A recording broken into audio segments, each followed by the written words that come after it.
নমস্কাৰ বন্ধুসকল, মই লক্ষ্যজিৎ আৰু আপোনালোকে চাই আছে লেটছ ষ্টাডি। বন্ধুসকল, এইটো ভিডিঅ'ত আপোনালোকৰ বাবে বহুত ভাল খবৰ এটা লৈ আহিছোঁ। শেহতীয়াকৈ SCRTR যি DLEDৰ প্ৰি এণ্ট্ৰি টেষ্টৰ এখন নটিফিকেশ্যন জাৰি কৰিছে। যদি আপোনালোকে শিক্ষকতা বৃত্তিৰ সৈতে জড়িত হ'ব বিচাৰি আছে তেনেহ'লে আপোনালোকৰ বাবে এইটো বহুত ডাঙৰ খবৰ আৰু খবৰটোত আপোনালোকৰ বাবে যথেষ্ট আশাৰ বতৰা আহিছে। আপোনালোকে যদি DLED কৰিব বিচাৰিছিলে তেনেহ'লে তাৰ বাবে আপোনালোকৰ প্ৰি এণ্ট্ৰি টেষ্ট এটা দিব লাগে, এইটো সকলোৱে জানে। সেই প্ৰি এণ্ট্ৰি টেষ্টৰ অনলাইন এপ্লাই কেতিয়াৰ পৰা হ'ব আৰু কেতিয়ালৈকে এপ্লাই কৰিব পাৰিব, লগতে আপোনালোকৰ কি কোৱালিফিকেশ্যন লাগিব, বয়স কিমান হ'ব লাগিব, এপ্লিকেশ্যন ফিজ কিমান আৰু পৰীক্ষা কেতিয়া হ'ব, ফলাফল কেতিয়া ঘোষণা কৰিব, সকলো কথা আমি আলোচনা কৰা হৈছে। আহক আমি ভিডিঅ'টো আৰম্ভ কৰোঁ। এইখনেই হৈছে নটিছখন। ইয়াতে উল্লেখ আছে 2025 পৰা 2027 বৰ্ষৰ কাৰণে যিসকলে DLED কৰিব বিচাৰে তেওঁলোকৰ কাৰণে এণ্ট্ৰেন্স টেষ্টৰ সবিশেষ ইয়াত উল্লেখ কৰা আছে। প্ৰথমে দিয়া আছে আপোনালোকৰ মিনিমাম এডুকেশ্যনেল কোৱালিফিকেশ্যন।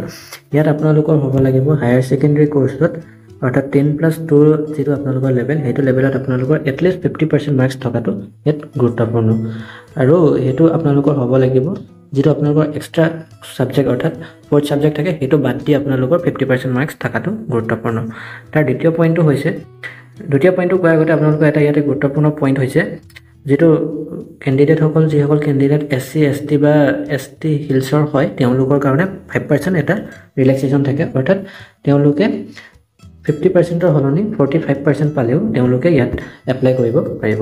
তাৰপিছত আহিলে আপোনালোকৰ এজ কিমান হ'ব লাগিব। The candidate must not be less than 18 years and not more than 34 years, অৰ্থাৎ 1 জুলাই 2025 সময়লৈকে তেওঁলোকৰ বয়স 18 বছৰৰ পৰা 34 বছৰৰ ভিতৰত হ'ব লাগিব।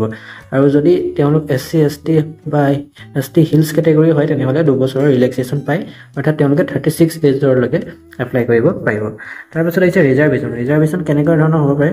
Reservation of seats for the candidates belonging to reserve categories including OBC, MOBC, SC, ST, PST, Hill, PWD, EWS will be as per reservation policy. যিটো ৰিজাৰ্ভেশ্যন পলিচি থাকে আমাৰ কনষ্টিটিউশ্যনৰ মতে, সেইটো মতে ইয়াতে এপ্লাই কৰা হ'ব।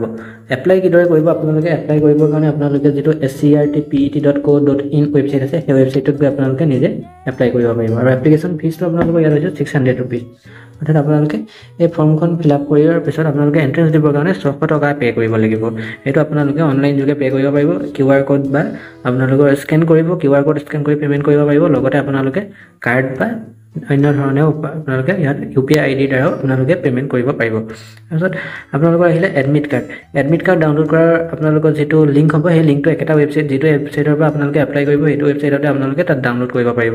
আৰু ইয়াৰ যিটো আপোনালোকৰ প্ৰি এণ্ট্ৰি টেষ্টৰ ভেনিউবিলাক হৈছে, মানে ক'ত পৰীক্ষা হ'ব তাৰ আপোনালোকৰ কিছুমান ইয়াতে বিশেষকৈ উল্লেখ কৰা আছে।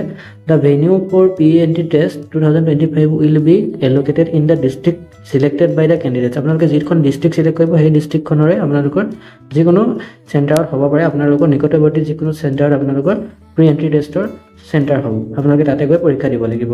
আৰু ইয়াতে আপোনালোকৰ ইম্পৰ্টেণ্ট ডেট কেইটা আছে। ডেট কেইটা হৈছে আপোনালোকৰ যিটো opening of online submission of applications, আপোনালোকৰ এপ্লিকেশ্যনৰ ষ্টাৰ্টিং হৈছে 18 মে' তাৰিখ আৰু আপোনালোকৰ ইয়াৰ অন্ত পৰিব 5 জুন তাৰিখ, অৰ্থাৎ আপোনালোকে 5 জুন তাৰিখলৈকে এপ্লাই কৰিব পাৰিব। তাৰপাছত আপোনালোকে কেতিয়াও এপ্লাই কৰিব নোৱাৰে প্ৰি এণ্ট্ৰি টেষ্টৰ বাবে।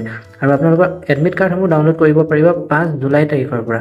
5 জুলাইৰ পৰা আপোনালোকে এডমিট কাৰ্ড ডাউনলোড কৰিব আৰু আপোনালোকৰ প্ৰি এণ্ট্ৰি টেষ্টটো হ'ব 13 জুলাই তাৰিখে। লগতে আপোনালোকৰ ৰিজাল্ট ঘোষণা কৰা হ'ব 28 জুলাই তাৰিখে।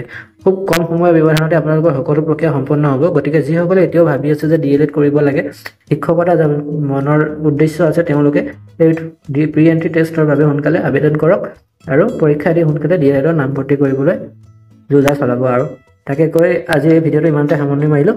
ধন্যবাদ।